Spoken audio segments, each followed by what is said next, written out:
In my second part of the conversation with Kiran, we discuss more of the things that we can do strategically to build out the gut microbiome, why it's super important, and what he has in store for the future that he let us know here first.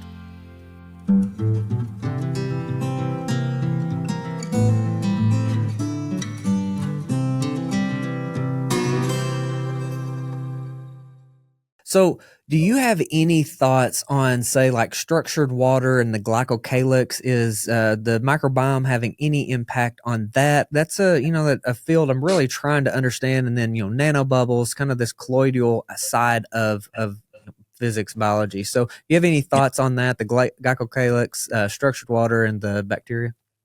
Yeah, I'm not familiar with any connection between structured water and glycocalyx directly. Glycocalyx is, of course, a very important system and matrix within our body, especially in the vascular system, right? One of the very important structural elements of the vascular system, and one of the early areas in where you start to get dysfunction that leads to things like atherosclerosis and heart disease and so on. There is a role of nitric oxide in the maintenance and repair of the glycocalyx system. So that's an important connection. And we know that microbes produce a lot of the nitric oxide, especially the oral microbes, right? And so microbes do have an impact on your glycocalyx system. This may be one of the areas of connection between cardiovascular risk and certain dysbiosis in individuals, right? Now, structured water is a really interesting concept. I had the pleasure of working with a material scientist. I knew him. I didn't actually get to work on any project with him, but I knew him, and I got to witness some of his very interesting projects. He's a material scientist, or was a material scientist when I met him. 15 years ago, he was, I think, 90. So he's unfortunately passed away since, but he was at Penn State. And his name was Rustam Roy, and he was a material scientist. He was one of the actually key people that figured out how to make synthetic diamonds. And so, that's one of his claim to fame, but he's done lots of really interesting things. He would demonstrate this thing, and you might still be able to find it on YouTube, where he'd take a tap of water, right? And he would create a structured water by inducing it with certain frequency of sound waves. Right, so he's altering the structure of the water with sound waves, and as the water's pouring out, right, you put a flame to it. Of course, the flame goes immediately out because water puts the flame out. But then you add the sound wave to it, and after a moment of adding the right frequency of sound waves, you can put a flame to it and light the water on fire. And here's the water is now burning like hexane would or butane or any other fuel is burning, right? So he demonstrated that with just a manipulation of sound waves into the water, you could burn water like fuel, right? And so I think there is something to structured water. It's still H2O. It hasn't changed its molecular formula, but it's absolutely changed its structure, and thereby it's changed its function, right? And we know this to be true with chiral molecules and all that have they have the same molecular formula, but because they change their three-dimensional shape or their four-dimensional shape, it changes how they function. So I think structured water has a role to play for us. I don't know that there's enough research right now to really understand how we can use it to impact our health. I would also not be surprised if bacteria have a way of structuring water and altering the function of water in that extracellular matrix, right? So keep in mind the bacteria is sitting in usually some sort of extracellular matrix. There's almost always some moisture in that extracellular matrix, which is one of the reasons why water is so important for bacteria to grow. And I would not be surprised if microbes had a way of altering the structure of the water in that extracellular matrix to either A, make it less hospitable to other bacteria, or B, more hospitable to their own bacteria, the ones that they find to be commensal, or C, even allowing them to create byproducts from the structured water that they weren't able to create, that they may not have a gene to create, right? So they have so much utility. It's quite amazing. I'll give you one quick example in a study that we did. This is not structural water related, but it just tells you how intelligent bacteria are, or at least how resourceful they are, right? So in the development of the spore probiotics, or the Just Thrive or the Megaspore, I doing a lot of research work on spores, and I was able to do a project with Cleveland Clinic, and we published two papers on this in a prominent journal. We were looking at the spore's ability to identify pathogenic bacteria in a given environment in the gut, and then go after those pathogenic bacteria with some sort of technology, right? So we use Clostridium difficile.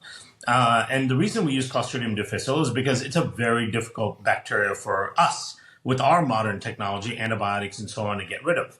Most people who have C. diff infection get continuous recurrence of the infection. So we use the probiotic spores. And what we did is they had a system where they had mice that they did a great job of infecting long-term with C. diff. So it became a great long-term model of C. diff. And then they could add the spores in through food into the mice and see what happens, right? What we saw was fascinating, that the probiotic spores, not only did they identify where the Clostridium difficile was in that gut, so there's thousands of other species and millions of other, or trillions of other bacteria, but they identified where the Clostridia was. Not only did they identify where the Clostridia was, they figured out that because Clostridia are spore formers, they can't produce normal antimicrobials to kill it, because it'll just go into the spore form and it'll be resistant to those antimicrobials. That's how the spores normally kill other pathogens, right? So they came up with a different mechanism. They basically surrounded the Clostridia. So think of covered wagons surrounding something. And then they started producing chelating agents that starve the Clostridia of iron. So Clostridia, one of the things it needs, and a lot of pathogens actually need iron as part of their metabolic process. This is part of the reason why you get bloody diarrhea when you have C. diff infection, because the Clostridia is eating through the lining of your gut trying to get to the blood supply, right? And so they started producing chelating agents to starve, which then chelates and binds the iron in the extracellular matrix, and it starved the Clostridia to death. And it did so at levels that were equivalent to any antibiotic we would use, right? And it's just so brilliant when you think about this, and you cannot engineer bacteria to know how to do that, even with all the money in the world and the smartest microbiologists. This is just the elegance of nature, at its finest. That is absolutely fascinating. Well, go into the Keystone species, and so personally, I have been working with Just Thrive for I think it's over 5 years now, and I have seen the formulation that you have done with them and everything else change lives. Like that is without question the number one product that people come back over and over and over, because it actually works. But why is that working? Can you go into the Keystone species and how they are cultivating more of the good ones that aren't even in the formula, right? I think that confuses people. It's like, how can that benefit something else that's not in there, and gets rid of, how I explain it to my kids, the bad guys? Yeah, absolutely. So, and that's a really important concept, because we've had this concept for the longest time of how probiotics work. And the concept used to be that we're just going to inundate your gut with good bacteria, which is in the probiotic. And then if we give you enough of it, that's why many of these go to the tens, 50s, hundreds of billions of CFUs. The idea became, let's just inundate the system with more and more of this good bacteria, and then that's going to shift the balance between good and bad bacteria. We know that not to be true, because number one, the microbiome is so much more complex than we think, right? And most of the good bacteria that they're talking about inundating the system with belong to one or two genuses. They're either lactobacilli or bifidobacteria. Those are important, very important, but in a natural healthy microbiome, lactobacilli makes up like 1% of the total population. So there's 99% other stuff that's really important there that we're not really affecting as we're bombarding the system with hundreds of billions of one genus. So when I looked at that early on, before developing the spores, it occurred to me that it's just a nonsensical way of going about making a profound change in someone's microbiome and then thereby in their health and lives, right? And so you start thinking about the microbiome as an ecosystem, right? Like every ecosystem, there is this very important aspect of balance, and there's a very important aspect of resistance, right? In fact, in the world of the microbiome, we call it the resistome. The resistome is the array of molecules that are produced by lots of different bacteria that either A, help certain groups of bacteria grow and flourish, or B, resist overgrowth by certain bacteria, right? Microbes know how to do this because they're trying to reach a equitable balance in the system, right? Because they know, and pathogens don't know this yet, and this is why eventually a lot of pathogens evolve to being less pathogenic and more docile. You see that among viruses and even bacteria, because pathogens really disrupt the system, and in fact, more often than not, disrupt themselves as a result of it. But microbes need a host, right? At least our microbes need a host. And so it behooves the microbes to protect the host and create a workable environment for the host so the host doesn't die. And then they can flourish, and then they can be passed on from host to host, right? And so microbes have understood this, and the balance between the microbes is critically important as a result of that. So knowing that, it was very clear to me that fixing the gut microbiome is not about inundating it with one genus or or a particular species. It's about putting in agents that can facilitate balance and that can facilitate the resistome, right? So that's where the spores came in. The keystone species are critically important. The reason why keystone species are important is because these 12 or 13 identified microbes tend to be the ones that hold up the rest of the microbiome and provide a lot of the resistome factors. These are the species that help a lot of the other species function properly and also help ward off the overgrowth of dysfunctional bacteria, right? The problem with the keystone species is that they're also relatively sensitive to dietary changes. So most of the keystone species require fiber, prebiotics, oligosaccharides as their primary fuel. In the Western world, we just don't eat enough of that stuff, right? So we're starting to see a decline in keystone species because we're not feeding them well enough. Number two, they're also very sensitive to antibiotics. They haven't developed antibiotic resistance capability because that's not that's not a function that they need to do the job that they're supposed to do. So you take multiple courses of antibiotics over your life, you're going to damage the keystone species quite dramatically. They're also very sensitive to things like glyphosate, Roundup, right? These chemicals that we haven't evolved with, they have a capability of killing down these keystone species. So what tends to happen is when the keystone species become low in numbers relative to the rest of the microbes, it provides opportunity for the opportunistic bacteria to start expressing their genes even more. This is why those bacteria are called opportunistic, right? So there are pathogens that are direct pathogens. These are pathogens that will express their virulence factors, their toxins, and all that stuff, no matter what the condition is. They're just going to get in there and start trying to create havoc, right? Those are direct pathogens, right? So Ebola is a great example of that, right? No matter what the environment looks like, Ebola is going to get in there and start trying to mess everything up.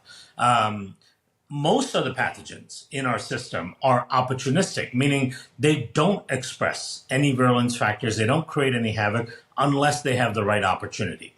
And more often than not, the right opportunity is when they start to see the keystone species decline and diversity in the microbiome shrinks. That is one of the signals for them to go, hey, this is the right opportunity for us to start taking over, right? And then they start expressing their virulence factors. So what tends to happen in the typical Western gut is that we're born with a low diversity to begin with, right?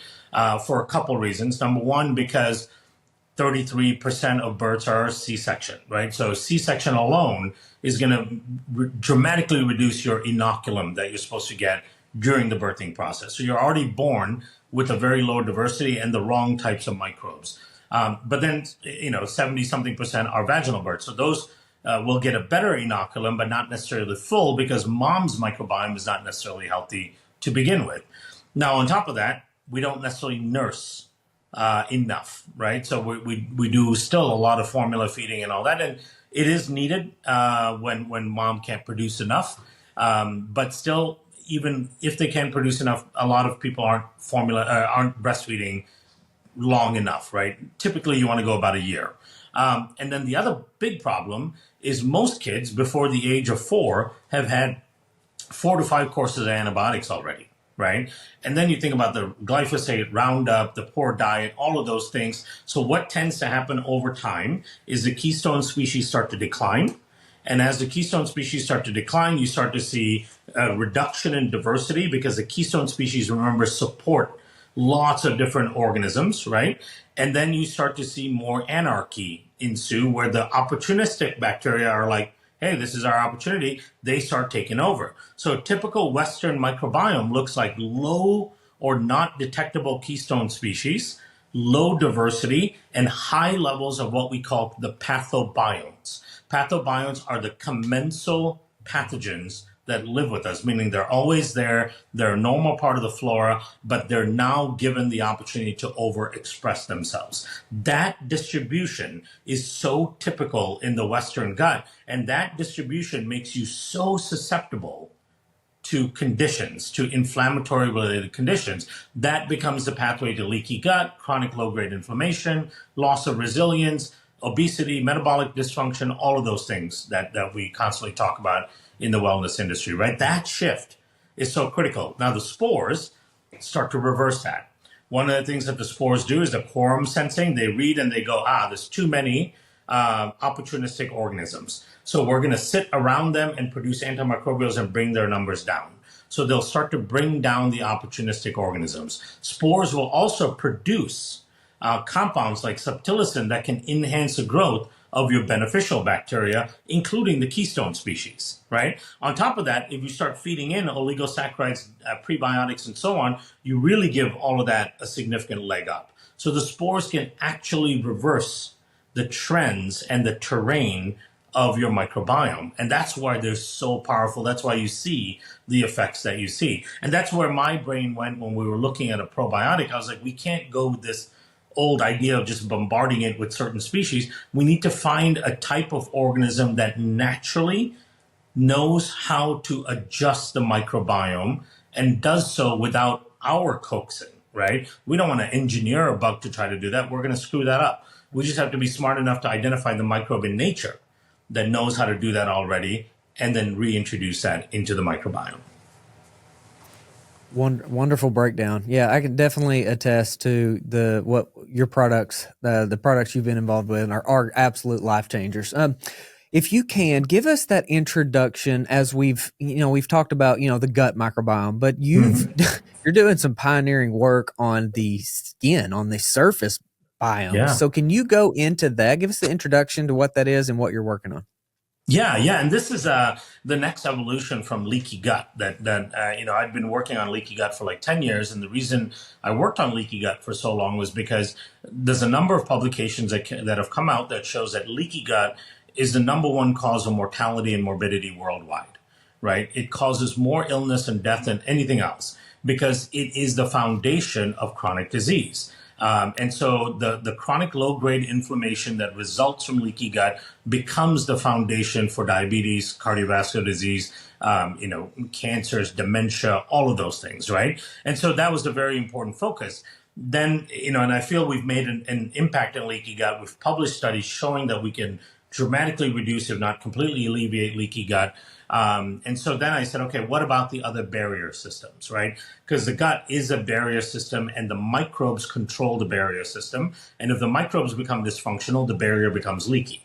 And that becomes a big problem. The skin is, of course, one of the largest barriers, and the skin is teeming with microbes, right? There's something like 20 to 30 trillion microorganisms on your skin. You can have up to 1,000 different species living on your skin, right? For every skin cell you have 30 microbes on it, right? So microbes clearly play a very important function on skin. And so then there was this, I was able to discover this 50 plus year long study called the Baltimore Longitudinal Study of Aging. This was a fascinating study, and it was one of the ones that were done in this particular manner for the first time. So normally, aging studies, the way they do it is they take a young cohort of people. Say I'm going to do an aging study now. I'll take a bunch of 20-year-olds, and then I'll take a bunch of 70-year-olds, right? And I'll make comparisons on cellular function and metabolism and all kinds of stuff to try to understand and discern the differences between what an older population functions like and what a younger population functions like.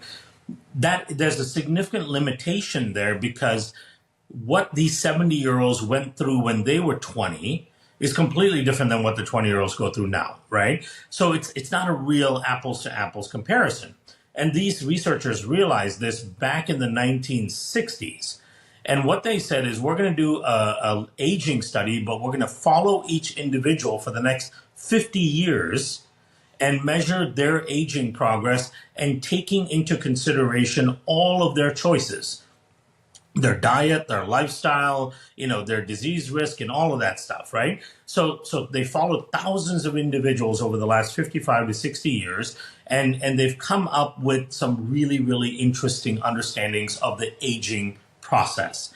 Now, one of the most important things that they wanted to identify were, what are some of the predictors of not only aging, but age-related disease, right? Which is most chronic disease.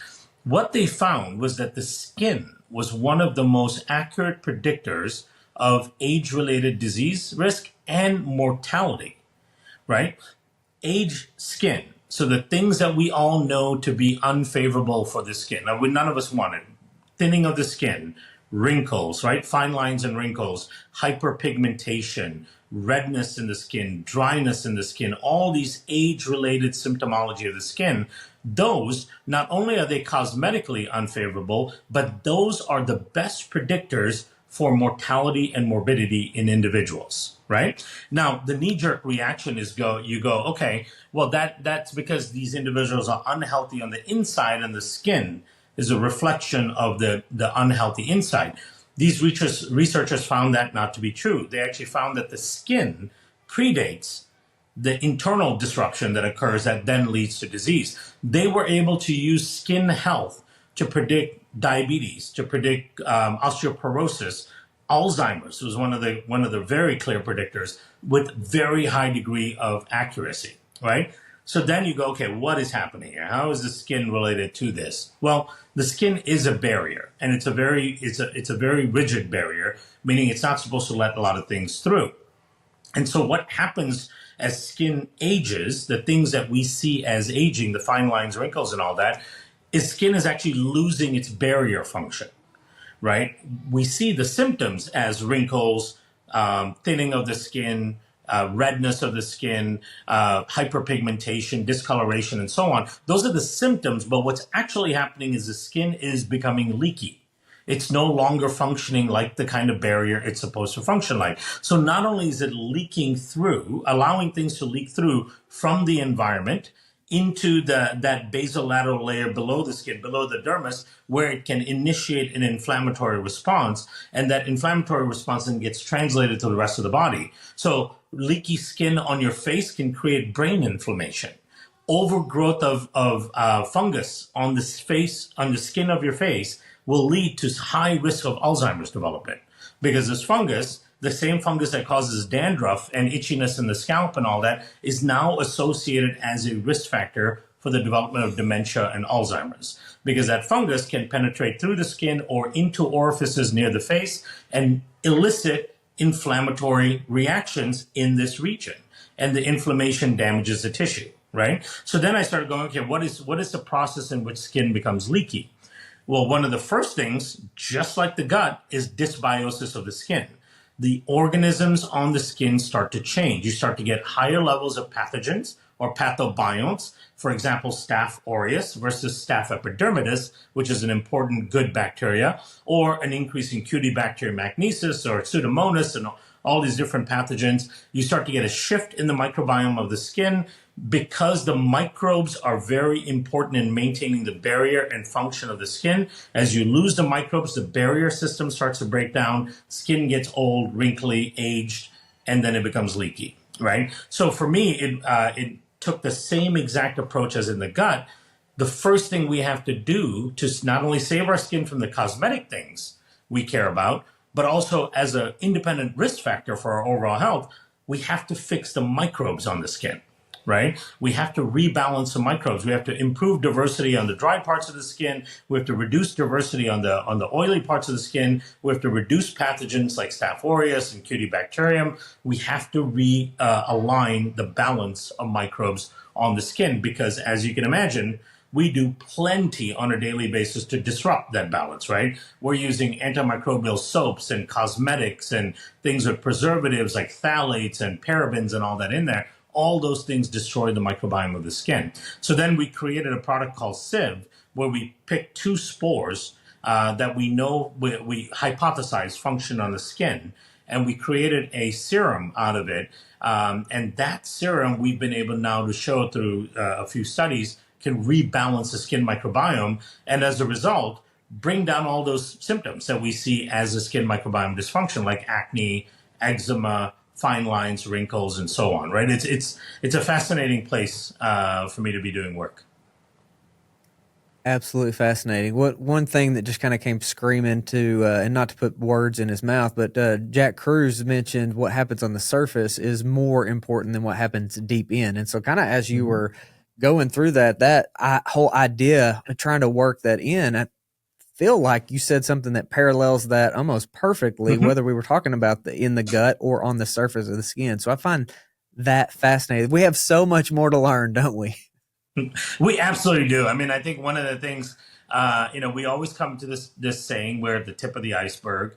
And what I love about that is that when you say we're at the tip of the iceberg, it sounds like we really don't know a lot, right? But what we know in the tip in itself is mind-boggling, right? So can you imagine what the rest of that iceberg looks like? And then the other thing is we also don't know what we don't know. There are mechanisms here that we have never even been introduced to.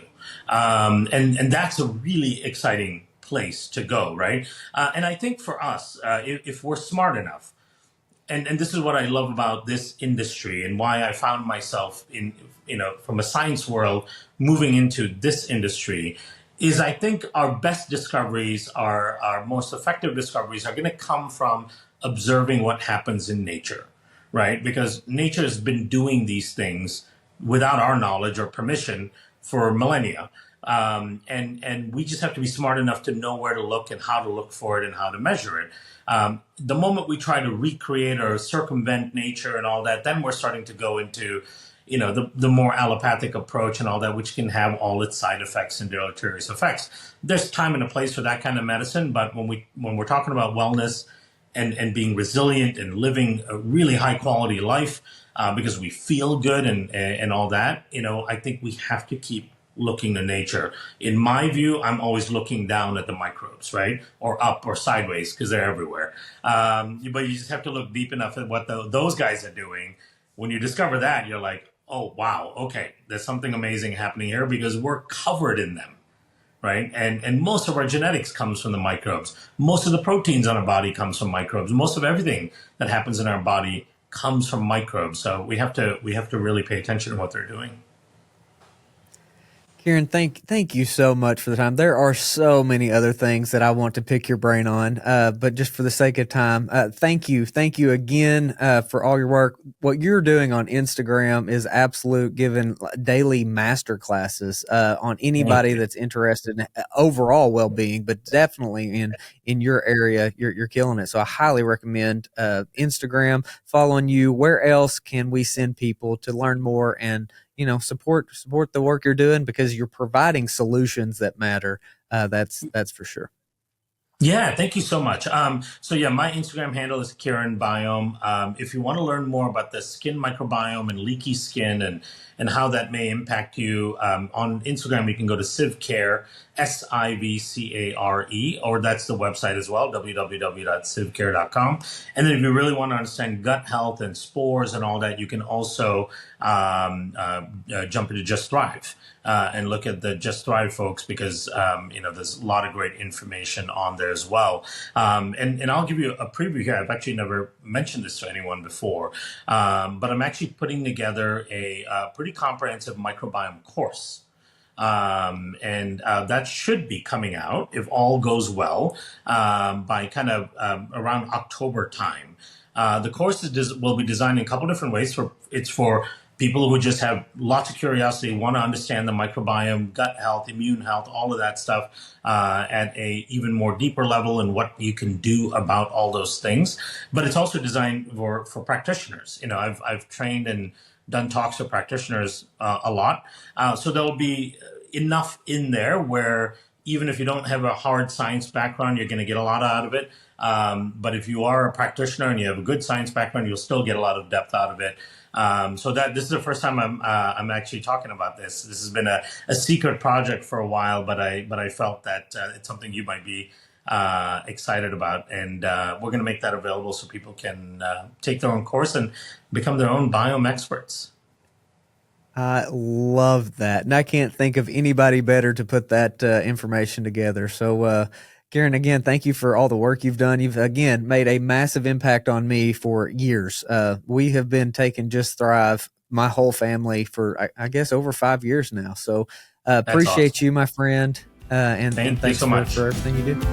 Thank you for joining us in the Sowing Prosperity mission. If you like this content, like and subscribe, share with your friends. Be sure to check out sowingprosperity.com. Sign up for the email. We've got so much more work to do.